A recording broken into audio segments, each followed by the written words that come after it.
So I'm Jeremy Porteous. I'm the Chief Exec of the Housing Learning and Improvement Network, or Housing LIN for short. And I'm really delighted to be able to chair this session on perspectives of our homes and communities as we age. For those of you who don't know me, I work very closely with the Healthy Ageing Challenge. I'm on the advisory board. And so some of the projects that George and the team have already referred to, we've been really excited about allocating the funding, but also to see how they're progressing and to champion those through both our networks and also events like today. I'm also formerly the housing lead at the Department of Health in England, where I took the lead on extra care and independent living, as well as issues around technology as well, building telecare in England.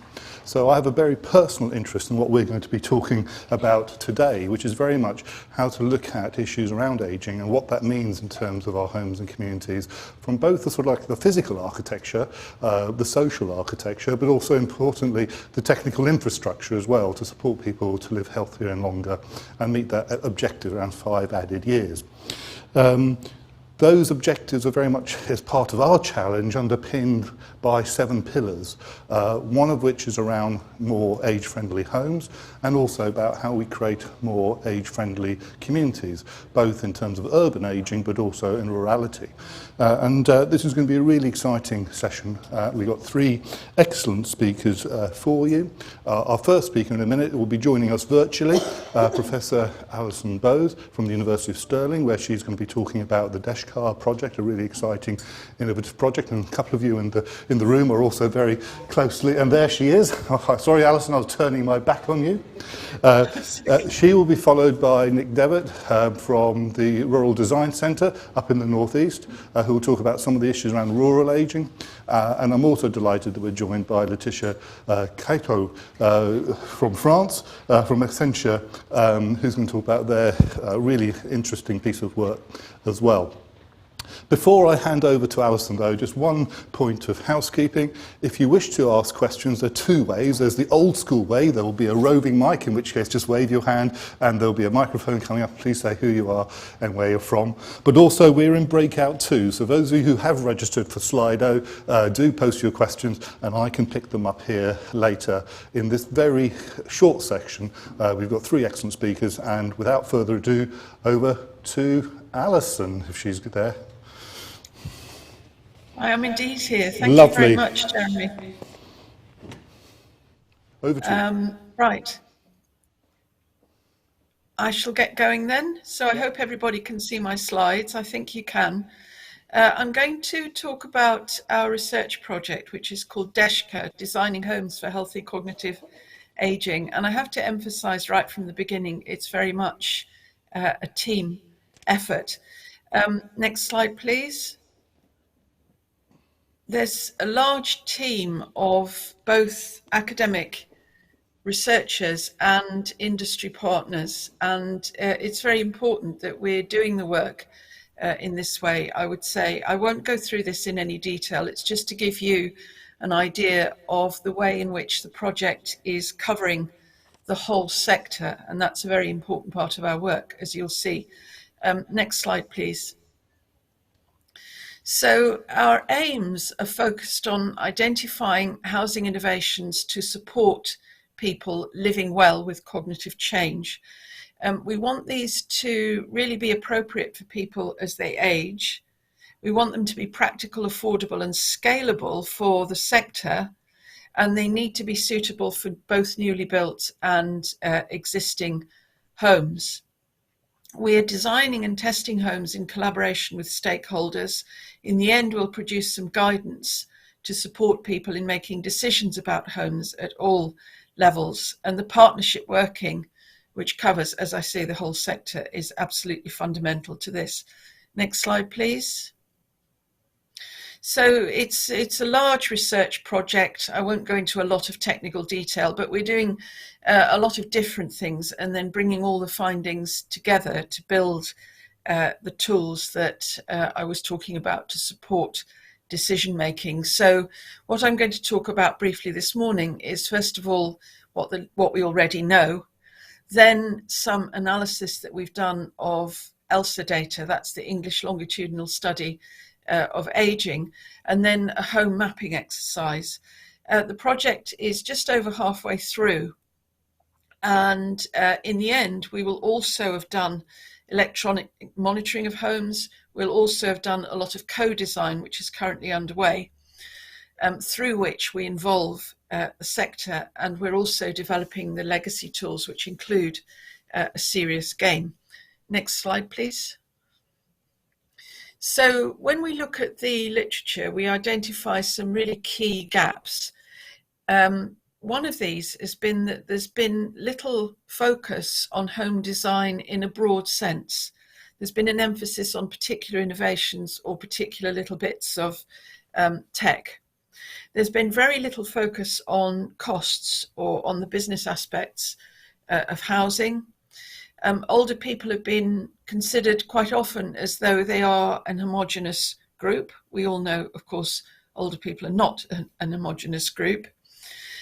There's very little focus on scalability. By that, I mean delivering innovations at a larger scale than a local project.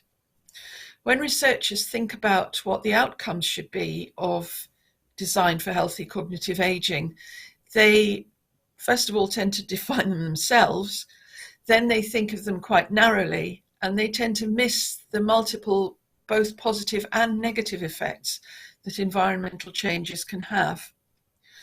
We do, however, find some promising practice, and that includes that earlier intervention is good. People need good information, they need it reinforced. When older people are consulted, the results of projects tend to be much more positive. We need a lot more focus on how people engage with their home environments, an understanding of individual context and circumstances, and an alertness to unintended consequences. As I said, things are not necessarily clear-cut. Something that's positive on the one hand may be negative on the other hand. There's no silver bullet. Next slide, please. So thinking about the ELSA analysis, the English Longitudinal Study of Aging, acknowledging my colleagues Lisa and Alistair, this slide is the technical details which I won't dwell on. We've looked at the relationships between home adaptations, cognitive change, and well-being. Next slide, please. So we find when we do that, that the most common kinds of modifications that people make are adaptations to their bathrooms. We find that other kinds of adaptations, such as wide doorways and ramps, little handles, rails, alerting devices, are much less common, less than half as much. People who are experiencing cognitive impairment are much more likely to have adaptations than people without. And surprise, surprise, well-being is associated with higher income and wealth, and with the younger old. We find that lower well-being scores appear for people who've got mobility problems, who have difficulties with activities of daily living, who are still paying for their homes, or who are older. Next slide, please.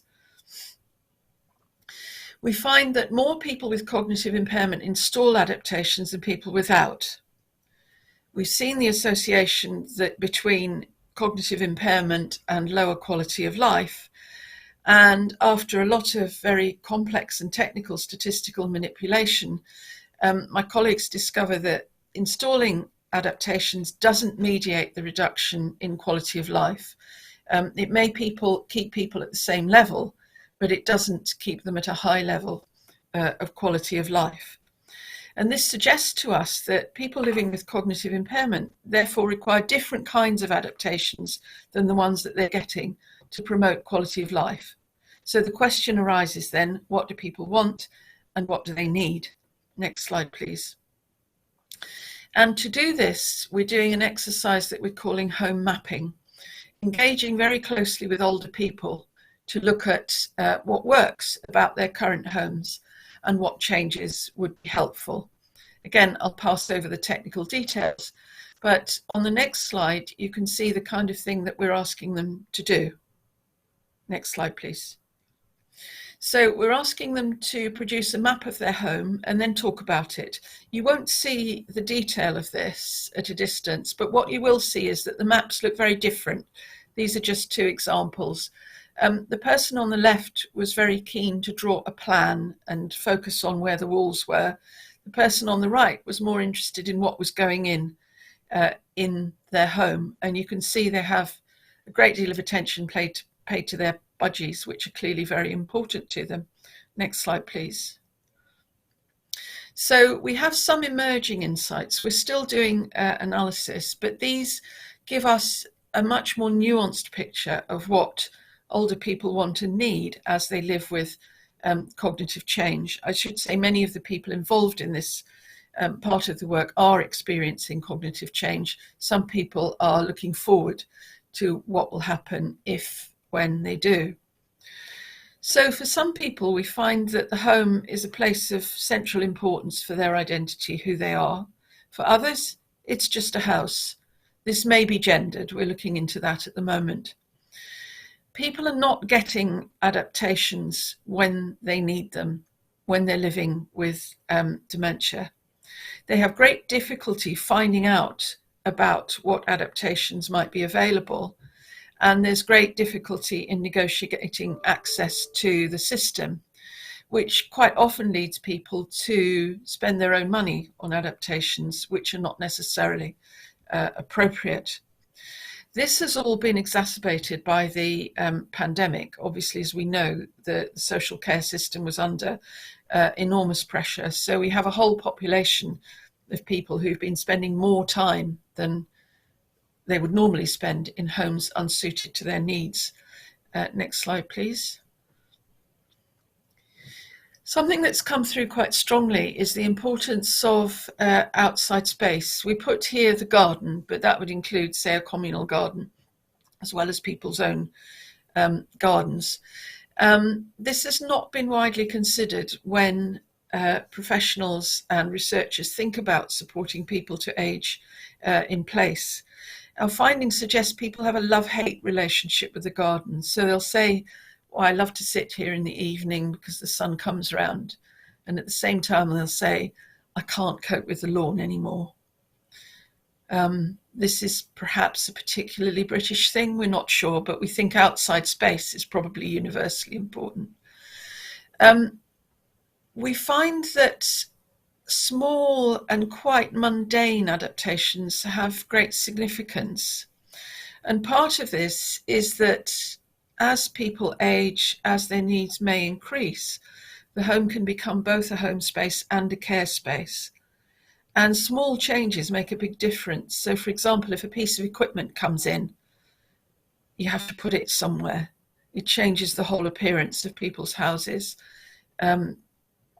People start to think differently about their home. Linked to that, we found that people's focus on what you might call stuff, clutter and storage change. So some people will have a massive clear out. They'll say, well, I went on holiday. There was nothing in the holiday house. I loved it. So I'm just going to get rid of all this stuff.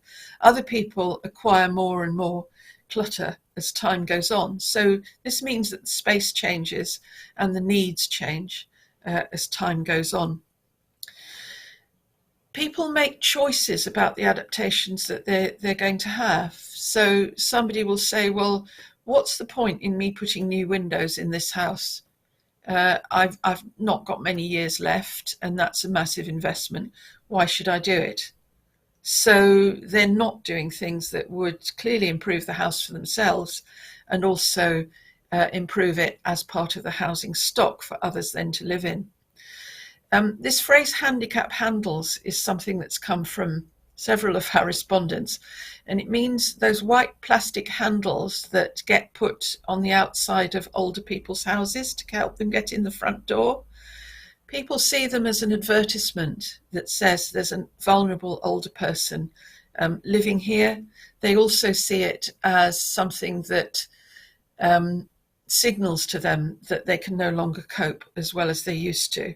These are not very popular, I would say. People will also make choices about having a ramp. in one particular case, instead of having a ramp with a gentle slope as recommended by the OTs, a family installed quite a steep one, which was actually quite dangerous. My slide has disappeared. Thank you. I'm nearly at the end. People are quite keen to age in the right place. It's not necessarily the place that one would predict for them or that they predicted themselves. So where people end up aging may contrast with where they wanted to age. And this becomes very complicated in terms of intersecting with relationships, health, and people's sense of belonging. Next slide, please. So in conclusion, we know that home design can make a difference to living well with cognitive change, but we see from people's experiences and from the bigger analysis that achieving an appropriate living environment is difficult. We don't yet have a clear understanding of what people need and want, and we don't have proposals to deliver this at scale. We know that older people are not getting the adaptations they need. Their own perspectives have been neglected, and when we do look at them, we find that they're quite varied and nuanced. The term flexibility is becoming increasingly important in our analysis.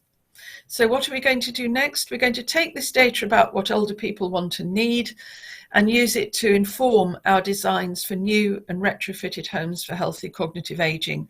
These designs already exist. They're going through various iterations of consultation to improve them.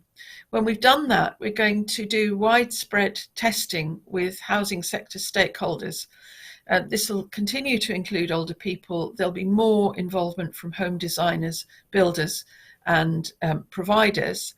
And we're going to get to the bottom of the costs and benefits for everybody, including business. And I say that slightly with my fingers crossed. It's not easy, but we're having a good run at it.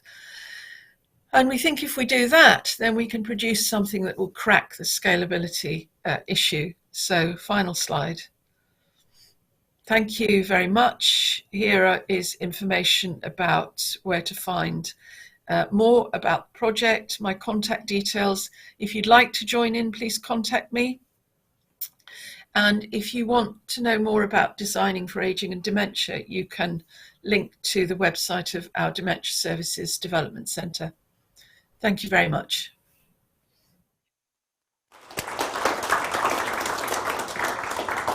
Alison, thank you very much, and please do join us for later questions and stay online. And without further ado, I'm going to pass over to Nick Devitt, Head of Design at the Rural Design Centre, who will follow this very neatly. So, over to you. Thank you. For those of you who want to know, I've just tweeted the Deshkar project's website, so if you didn't manage to get it on the slides, do look at Housing Lynn and you'll see the address. Sorry. It's all right. Morning everybody, thank you for the invitation to be here and to talk about our project. And I've got to try and stand here because the camera's here. I tend to walk about when I talk, so I'm going to try and keep my feet firmly on the ground. From the Rural Design Centre, very quickly, Rural Design Centre based up in the northeast of England. Yes, the northeast is rural in parts, up in Northumberland and County Durham. This is where this project is based. As a Rural Design Centre, we have been set up to support rural businesses and rural communities kind of innovate, and we take a design-led approach to that. So very user-centred, human-centred approach to our projects. So this project we started in April, quite a short project. We take a the design-led approach, which is, if anybody's familiar with the kind of double diamond approach, the discover, define, develop, deliver. That is the kind of methodology that we've used. So going through that discovery phase to really understand the issues people are facing, and from some of the things that Alison has just said, hopefully we have discovered the same things. So through working with two communities, one in Durham, one in Northumberland, doing online, obviously online kind of interviews, telephone interviews, face-to-face workshops, and even putting gazebos up on village greens and bringing people together around the subject. The purpose was to look at there's a profound need for appropriate housing in rural communities that is flexible and can adapt. And we were throwing in, right, how do we do this in a kind of cost-effective way? How could we potentially do it in a kind of modular way and prefabricated way and energy efficient way and an attractive way as well? So we're throwing it all in there, basically. So these are the kind of phases that we've gone through. The key thing was getting to the brief stage. For the architect, we use an architect called Edwards. The gazebo, the face-to-face interview, the data that we collected, the insights that hopefully rings true with what Alison was saying there, but also the kind of emotional side to it as well, because it's not just about the physical aspects, is it? It's about what decision-making for people. What are the issues that people are stopping them from making decisions? How can there be services designed and developed maybe that could enable people to make decisions about what their next move is, the right move, the right sizing, if you want to call it that.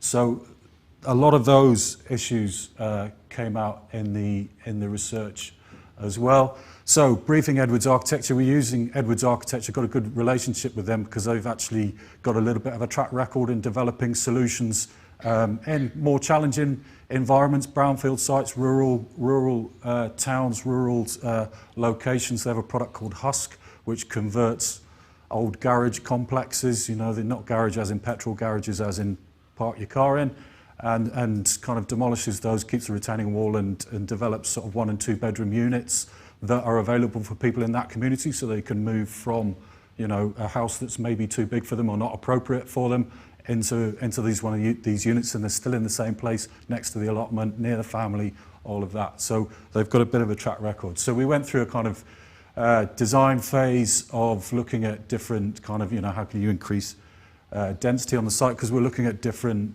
areas, different sites in rural locations, from, you know, fully prefab units to detached units, so, you know, sharing areas to the adjoined units there. I'm going to click through. And the kind of idea is that we're kind of trying to create something that can be picked up and maybe deployed quickly in different areas, so you haven't got the constant kind of dialogue, the back and forth with the planning, because we've got 2 housing associations we're working with, and in Northumberland we're working with the planners up there as well. So we've identified some sites. So it was trying to use difficult sites, see if there are sites that could be deployed where the community needs them.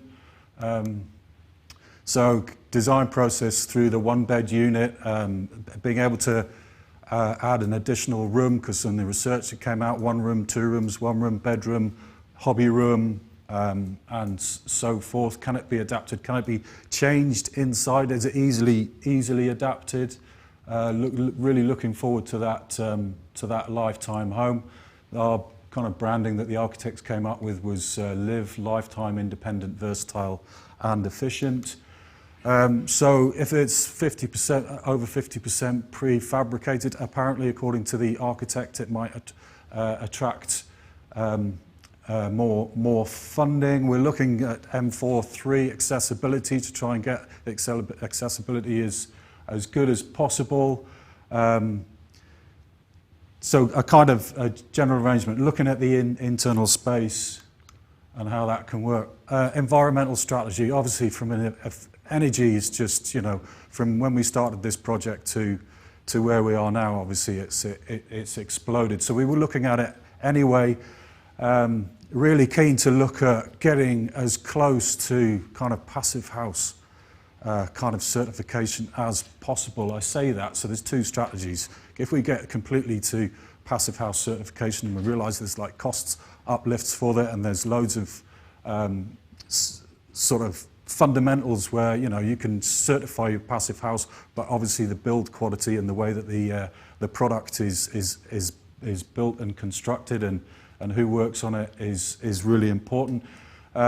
So that would be ideal, and working with the guys at Edwards, they have been looking at this for their Husk product anyway, so they've got some interesting insights on it. But then we did have strategy B, which was passive light, because some of the research that we did, it's all about designing for the experience of the people that live in it. So passive house certification comes with obviously some kind of maintenance, but if you can get close to that and you can create a good experience for the people living there, then that is a good outcome.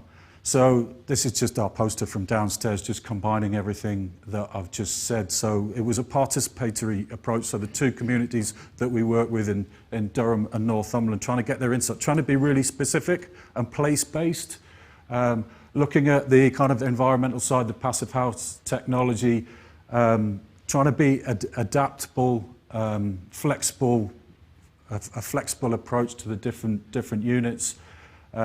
Trying to look at the design based on the physical and emotional needs of the people living there. And our next phase is we've got a concept. It's not the solution. I've got to stress this. This is a solution.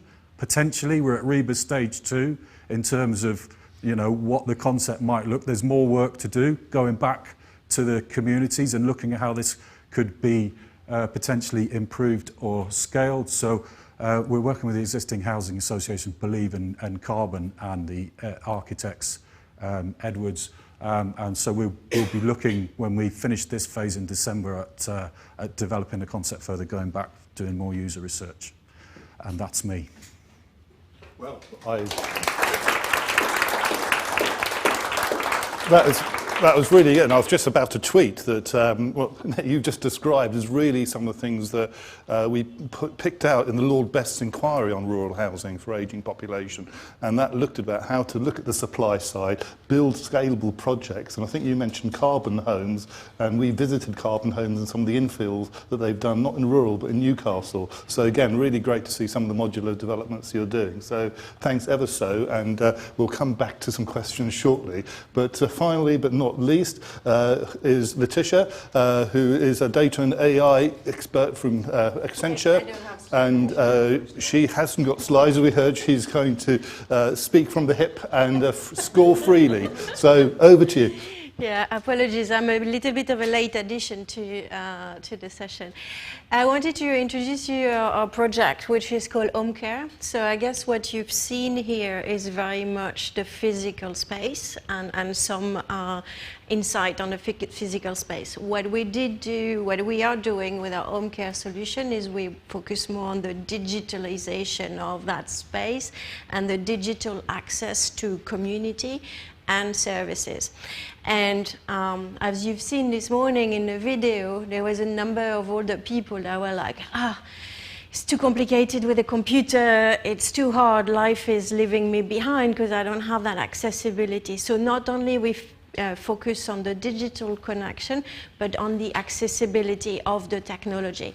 So we use what is called in our space conversational AI, which is basically the ability for the older population to speak to a device so we can do things. So they don't need to learn how to open the computer, go on the right program and ask the right thing. The computer is actually responding to them in their language and learning about them. So we use mostly the Echo Show, which is a device, which has a screen with a voice-enabled interface, and that particular screen is also capturing, people's habits and things like that to customize, if you want, the experience to the end user. So to give you a concrete example, if people need a reminder to take the medicine, they would tell us as they're onboarding what kind of things, and that can be in their daily routine. And they would say, hello, Home Care, and Home Care would say, have you thought about this? Today, by the way, the nurse is coming at 10 o'clock, are you ready? Or things like that. So they would take the participant through a routine. What we do encourage a lot is social events. So the ability ability for people to understand what's available out there in terms of event, and we bring it to them into the interface. So, you know, Home Care could say, today there's a Techie Tea party at Age UK local, or do you want to go? And, you know, the device is also helping to subscribe, send email to say, well, actually, today this particular person is coming there. So this is really, we've been working on this for the past 4 or 5 years now, and had a number of cohorts working with us. So we started with Age UK London. You know, they have their digital the digital enablement party, and we collected a lot of data points on what would people need in their own home. Yeah? One of the things that struck me at the time is we had this particular lady, and she was telling us she had a hip problem. And she was telling us that by the time when people call her, which was not very often, sadly, but when people call her, she was not fast enough to get the phone, and people wouldn't call her for another couple of weeks. And she was just, you know, like some of those, you know, day-to-day, the digital enablement of home, in addition to the physical, is super important, because you can pick up the phone. You know, when you have a voice-enabled phone, you can say, pick up the call, and then the phone is there, and you can have that conversation, and you can also have it in the camera. So that particular solution now, after the Age UK design, which was mostly in London, you know, in individual people's home. We've done some work in Hackney as well, in 4 lodges with Anchor and Over Association, with people from quite deprived background. We had slightly different feedbacks. We also did some work with NHS ESEX, with Dr. Justin Marley on early dementia, you know, where we had a trial with the individual and the carer, using that particular solution to go through, you know, for the dementia, we had things like memory box. So just to kind of store the memory and bring the memory back. We also had something around music. Very often, you know, people can get calmer when you play them the right set of music. So to calm some of the people. And we also had a trial with GPS in Seoul as well, where we brought, you know, the IoT element to kind of look at the wandering. So really a quite complete solution. And last but not least, our partner AVID in the Healthy Grand Challenge, AVID Housing Association. We've done a lot of work during COVID around, you know, food bank, bringing the food to people, but also doing coaching online and things like that. So really bringing some of those services, you know, into people's home, especially because they couldn't get out. So I think on this particular topic of home and community, I think the physical environment is really important. I think we have a lot more tools now, you know, with cloud, with artificial intelligence, with some of those IoT devices, to also enable the homes to be more digital, and really enable and break some of those, you know, boundaries we have around accessibility, and make the world much more inclusive for older generations. So create that next generation computer that doesn't feel like one, kind of. So one of the also very important topic around our work is we realize that, you know, the aging population, there's never going to be one size fits all. We all have different physical ability, different mental ability, different, you know, the variation of the need is really, really important. And in the physical world, it can be quite tricky, even if you're modular, to kind of, you know, because you have the physicality of things, so you have to make choices. But around, you know, digital, we really have the tools in our hands to really customize and personalize those things to what people really need, and really understand it to the next level. So I do really believe this is, you know, an amazing addition to normal care, normal home, and this is what our solution is. So very happy to come and speak to you. We're looking to onboard in our scale up much more users. So if you have any cohorts you want to try out the devices with, we will be delighted to onboard you. Thank you. Thanks ever so. And it was really good to hear about the projects you've got. And I think you mentioned Anchor and Hafod in Wales as well. And, you know, issues around sort of, it's not just about the technology. And what you said was about the lived experience and that co-production with residents. Because, you know, there's significant digital inequalities here, as well as the cost of living crisis. Again, how to build those social connections. And I'm sure those are issues that we'll now want to discuss. So first of all, before I sort of go to our slide, I want to open this up to the room, just to see if there are any questions for Alison, Letitia or Nick on their excellent presentations. Please do say who you are and where you're from, although our first contributor needs no introduction, but Anna. Thank you, Jeremy. It's Anna Dixon, author of a book on ageing and former chief exec of Centre for Ageing Better and member of the advisory board for UKRI. Thank you all. Fantastic presentations.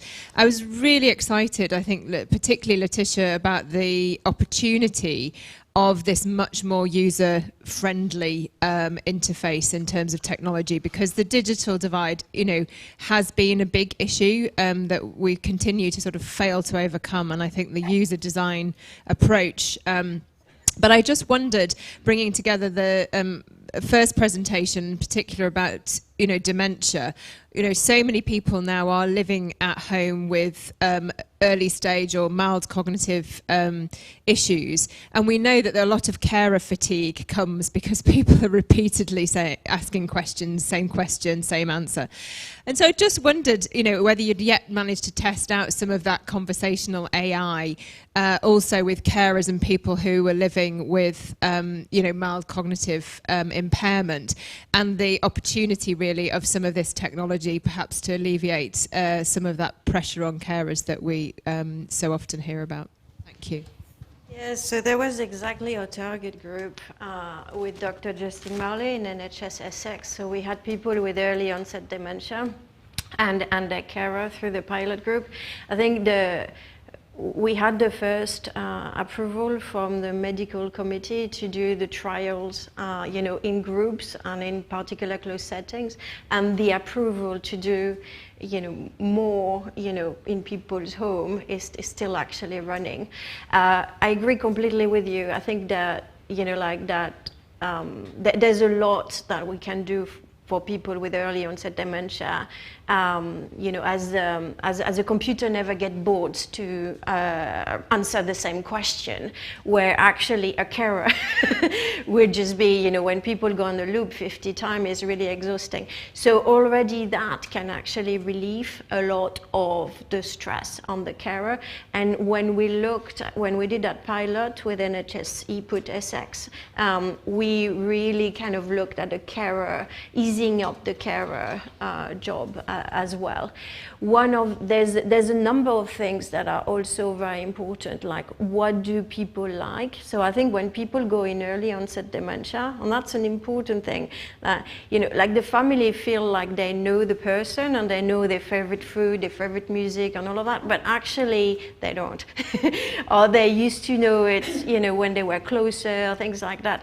So the device, you know, interacting with the device, what we learn is we kind of learning to understand with no lenses, you know, the person with early onset dementia as we go on, and that's quite precious when they're not in an acute state yet, and that information is very precious because it would be useful later on when you need to do some work. Yeah, and I think the issue is not just for family and carers, but also for the workforce as well. And we've got some significant challenges, as we all know, around that. I was just wondering, Alison, whether you had any thoughts around Anna's question as well, how that relates to the adaptability of homes and tech enablement in terms of AI and other things, whether that's starting to emerge from the research. I'm just conscious of other work. I don't know if you can hear us, but I'm just conscious of some of the work the university's been doing with like the Invite project with Stonewater and others. Yeah, Yes. We don't find people are asking for technology, and I think that may be because it's not so widely known. So I'd be interested to know from Letitia, is her stuff different from Alexa in that it learns, whereas Alexa may not? Good That question. would be quite interesting.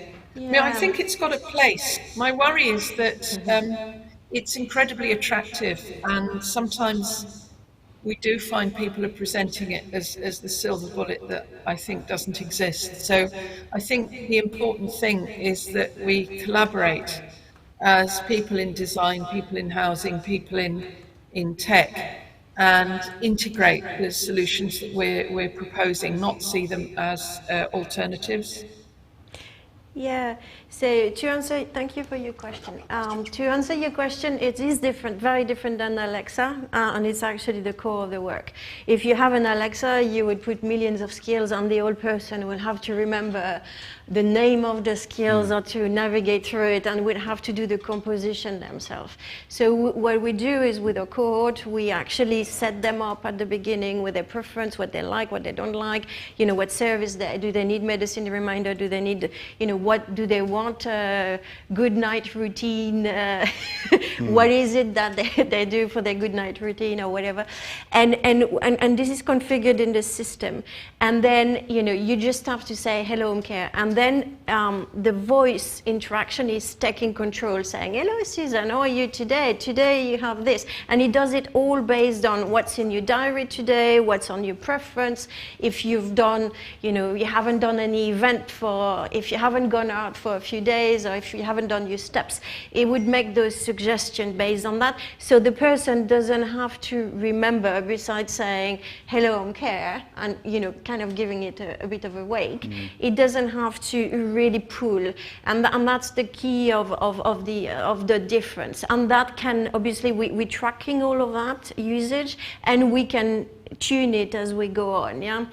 So if people, for instance, you know, medicine reminder is horrible, is not something good for people who are actually in early onset dementia, so we would stop that, or things like that, depending on, and this is all configurable, yeah? Yeah.